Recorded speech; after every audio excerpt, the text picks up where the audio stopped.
جشن آمد رسول اللہ ہی اللہ، جشن آمد رسول اللہ ہی اللہ، بی بی آمنہ کے پھول اللہ ہی اللہ، بی بی آمنہ کے پھول اللہ ہی اللہ۔ السلام علیکم ورحمۃ اللہ وبرکاتہ۔ الحمدللہ رب العالمین والعاقبۃ للمتقین، الصلاة والسلام علی سید الانبیاء والمرسلین وعلی آلہ وصحابہ الطیبین الطاہرین، اما بعد فاعوذ باللہ من الشیطان الرجیم، بسم اللہ الرحمن الرحیم۔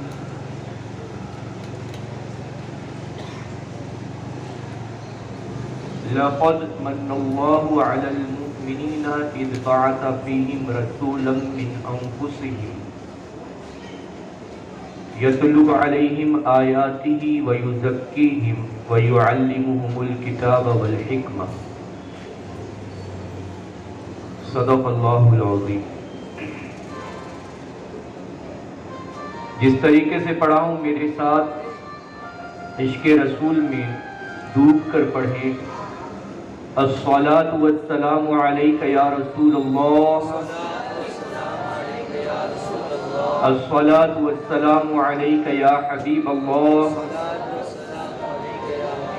الصلاۃ والسلام علیک یا نبی اللہ، وعلی آلک وَأَصْحَابِكَ یا نور اللہ، صلی اللہ تعالی علیہ وسلم۔ صبح طیبہ میں ہوئی بٹتا ہے باڑا نور کا، صبح طیبہ میں ہوئی بٹتا ہے باڑا نور کا، صدقہ لینے نور کا آیا ہے تارا نور کا۔ میں گدا تو بادشاہ بھر دے پیالہ نور کا، نور دن دونا تیرا دے ڈال صدقہ نور کا۔ تیری نسل پاک میں ہے بچہ بچہ نور کا، تو ہے عین نور تیرا سب گھرانہ نور کا۔ چاند جھک جاتا جدھر انگلی اٹھاتے مہد میں، چاند جھک جاتا جدھر انگلی اٹھاتے مہد میں، کیا ہی چلتا تھا اشاروں پر کھلونا نور کا۔ عزیزان ملت اسلامیہ، شمع رسالت کے پروانوں، آقا کریم نبی رحمت شفیع امت ارواحنا فداہ صلی اللہ تعالی علیہ وسلم کی آمد اور آپ کا اس دنیا فانی میں جلوہ گر ہونا، یہ اللہ تبارک و تعالیٰ کی بہت عظیم نعمت ہے کہ اللہ تبارک و تعالیٰ نے مومنین پر احسان فرمایا کہ ان میں اپنے رسول کو مبعوث فرمایا۔ اور قرآن کریم میں اللہ تبارک و تعالیٰ نے اپنے محبوب کی آمد کا تذکرہ اسی اعتبار سے فرمایا ہے۔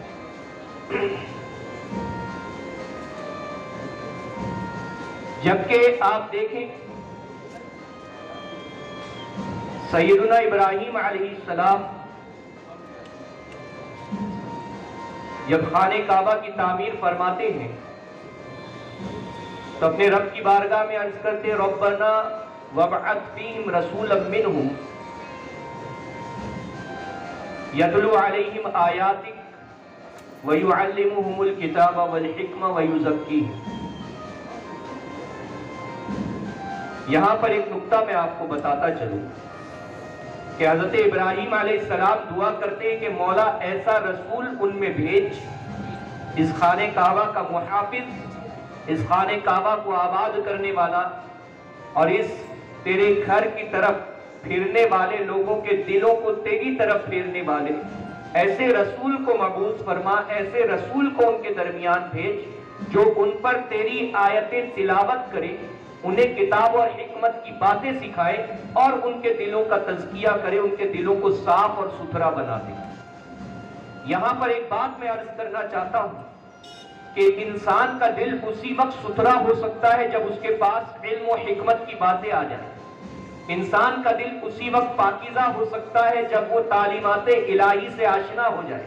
انسان کا دل اسی وقت پاکیزہ ہو سکتا ہے جب اس پر اللہ تبارک و تعالی اپنی آیتوں کے ذریعے اس کے دلوں کے زنگ کو دور کر دے. اور آقا نعمت نبی رحمت صلی اللہ تعالی علیہ وسلم نے دلوں کے زنگ کو دور کرنے کے حوالے سے جب گفتگو ہوئی تو آقا کریم صلی اللہ علیہ وسلم فرماتے ہیں کہ ہر چیز کو، لوہے کو جس طرح زنگ لگتا ہے، میل لگتا ہے، اسی طرح دل کو بھی زنگ لگ جاتا ہے. لوہے کے میل کو آگ سے دور کیا جا سکتا ہے، دلوں کا زنگ کیسے دور کرے آقا کریم صلی اللہ علیہ وسلم؟ تو حضور رحمت عالم صلی اللہ علیہ وسلم فرماتے ہیں کہ اللہ کے کلام کی یعنی قرآن کریم کی کثرت سے تلاوت کر کے اور موت کو کثرت سے یاد کر کے تم اپنے دلوں کے زنگ کو مٹا سکتے ہو.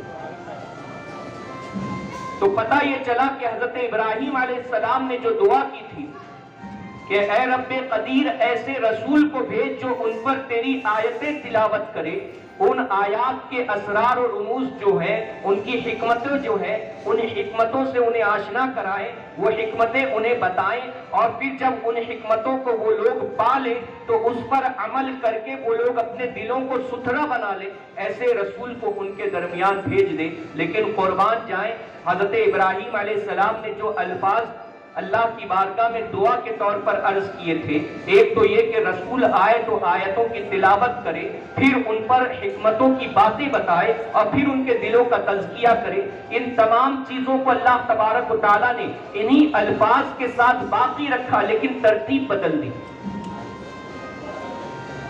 ترتیب بدل دی کیونکہ ہوتا عام طور پر یہی ہے کہ جب کتاب اور حکمت کی باتیں آتی ہیں، یعنی بندہ جب اللہ کے اسرار اور رموز پر واقف ہوتا ہے اور اس کے مطابق عمل کر کے جب وہ زندگی گزارتا ہے، حقیقت میں یہی حکمت ہے کہ جو تم نے سیکھا ہے، جو علم نافع حاصل کیا ہے، اسی کے مطابق اپنی زندگی گزارو، اسی پر عمل کرو. یہ حکمت ہے کہ تم اس پر عمل کر رہے ہو، اور پھر اللہ تبارک و تعالیٰ تمہارے دلوں کو ستھرا بناتا چلا جائے گا، تمہارے دلوں کو پاکیزہ بنا کر رکھ دے گا. حقیقت میں یہی معاملہ ہوتا ہے، عام طور پر یہی دیکھا جاتا ہے. ترتیب یہی ہے کہ پہلے علم حاصل کیا جائے، پھر اس پر عمل کیا جائے، پھر دلوں کو ستھرا بنایا جائے. یہ معاملہ ہوتا ہے. اور حضرت ابراہیم علیہ السلام نے اسی ترتیب سے دعا فرمائی کہ ایسے رسول کو بھیج جو تیری آیتیں تلاوت کریں، ان کو کتاب اور حکمت کی باتیں بتائیں، اور پھر ان کے دلوں کو ستھرا بنائیں. لیکن مولا تبارک و تعالیٰ نے جب اپنے رسول کو بھیجا تو فرمایا کہ لقد من اللہ علی المؤمنین اذ بعث فیہم رسولا من انفسہم یتلو علیہم آیاتہ ویزکیہم ویعلمہم الکتاب والحکمہ. یعنی اے پیغمبر رحمت، اے پیغمبر، اے خلیل اللہ علیہ السلام، آپ کی دعا قبول تو کر لی گئی ہے، لیکن ساتھ ہی ساتھ یہ بھی جان لے کہ ایسا رسول مبعوث کر رہا ہوں، ایسا رسول بھیج رہا ہوں جو کتاب اور حکمت کی باتیں بتانے کے بعد دلوں کو ستھرا نہیں بناتا ہے، بلکہ وہ آیتیں تلاوت کرتا چلا جاتا ہے اور لوگوں کے دل ستھرے ہوتے چلے جاتے ہیں، اور اس کے بعد خود بخود ان کو حکمت کی باتیں سمجھ میں آنا شروع ہو جاتی ہیں. یعنی ایسا رسول بھیجا ہے کہ حضرت ابراہیم علیہ السلام تو دعا کر رہے ہیں کہ وہ رسول ہو جو آیتیں تلاوت کرے، حکمت کی بات سکھائے، پھر تزکیہ کرے، دل کو ستھرا بنائے. رب نے فرمایا کہ وہ رسول ہم نے بھیجا ہے جو آیتیں تلاوت کرتا ہے، دلوں کو ستھرا بناتا ہے، اور کتاب اور حکمت کی باتیں سکھاتا ہے. گویا اللہ تعالیٰ نے یہاں پر ترتیب بدل کر اپنے محبوب باوقار صلی اللہ تعالی علیہ وسلم کی وہ عظمت اور وہ شان بتا دی کہ کوئی یہ نہ سمجھنا کہ کتاب اور حکمت کے بعد میرے محبوب نے اپنے صحابہ کے دلوں کو اتنا ستھرا بنا دیا تھا کہ جس کی وجہ سے دنیا کی کوئی چیز ان کے دل پر اثر نہیں کرتی تھی. نہیں، میرا محبوب وہ محبوب ہے جس نے سخت سے سخت دل انسان کو اپنی نگاہ رحمت سے ستھرا بنایا ہے، اور اس کے بعد اسے حکمت کی باتیں سکھائی ہے. ان کے دل اگر ستھرے ہوئے ہیں تو کتاب اور حکمت سے ستھرے نہیں ہوئے. ان کے دل اگر ستھرے ہوئے تو ان کے اعمال کی وجہ سے ستھرے نہیں ہوئے. ان کے دل اگر پاکیزہ ہوئے تو ان کے اعمال کی وجہ سے نہیں ہوئے، ان کے کسب سے نہیں ہوئے ہیں، بلکہ ان کے دل ستھرے ہوئے تو اس بنا پر کہ میں نے وہ رسول بھیجا ہے کہ جو آیتیں تلاوت کرتا ہے اور ان کے دلوں کو ستھرا بناتا چلا جاتا ہے. یہ عظیم حکمت اللہ تعالیٰ نے یہاں بیان فرمائی. کہاں کہاں ڈھونڈو گے شان رسالت کو, کہاں کہاں انکار کے راستے ڈھونڈو کہ کہاں سے ہم انکار کر جائیں اور رسالت احمدی صلی اللہ علیہ وسلم کا انکار کریں یا اس کی شان کو گرانے کی کوشش کریں. اللہ تعالیٰ نے تو حضرت ابراہیم علیہ السلام کی دعا قبول فرمائی, الفاظ بھی وہی دہرائے لیکن ترتیب بدل کر شان مصطفیٰ صلی اللہ علیہ وسلم کو بتا دیا کہ کوئی یہ نہ سمجھنا کہ دلوں کا ستھرا ہونا ان کے اپنے اعمال کی وجہ سے ہوتا ہے. اب جتنے دل قیامت تک پاکیزہ ہوں گے وہ نگاہ مصطفیٰ کے منور ہونے سے ہی منور ہوں, نگاہ مصطفیٰ کے پڑھنے پر ہی منور ہوں, انہی کے صدقے میں وہ روشن ہوں, ورنہ کوئی دل ستھرا ہونے کی حیثیت نہیں رکھتا. اسی لیے آپ دیکھیں علم والے بہت ہیں, شیخ الاسلام بن کے گھومتے ہیں, بہت بڑے بڑے اپنے آپ کو جو ہے حوالے دینے والے بتاتے ہیں, بڑی تفسیریں سنانے والے بتاتے ہیں, حکمت کی بڑی بڑی باتیں کر کے دکھاتے ہیں, لیکن ان کے دل ستھرے نہیں ہیں, ان کے دل ستھرے نہیں ہیں. وجہ کیا ہے کہ انہوں نے بارگاہ رسالت مآب صلی اللہ علیہ وسلم کا وہ ادب نہیں کیا جو ایک علم والے کو کرنا چاہیے تھا. اسی لیے خواب میں دیکھنے کے بعد بھی داڑھی مبارک ویسی نہیں رکھی جیسی میرے آقا کی تھی.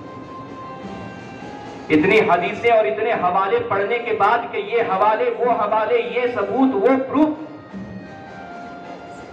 ساری چیزوں کا انبار لگا دیا اور کبھی اس بات پر عمل نہیں کیا کہ میرے آقا نبی رحمت صلی اللہ علیہ وسلم کے چہرے مبارک پر وہ عظیم الشان داڑھی مبارک تھی جس سے حضور کا سینہ مبارک بھرا ہوا تھا.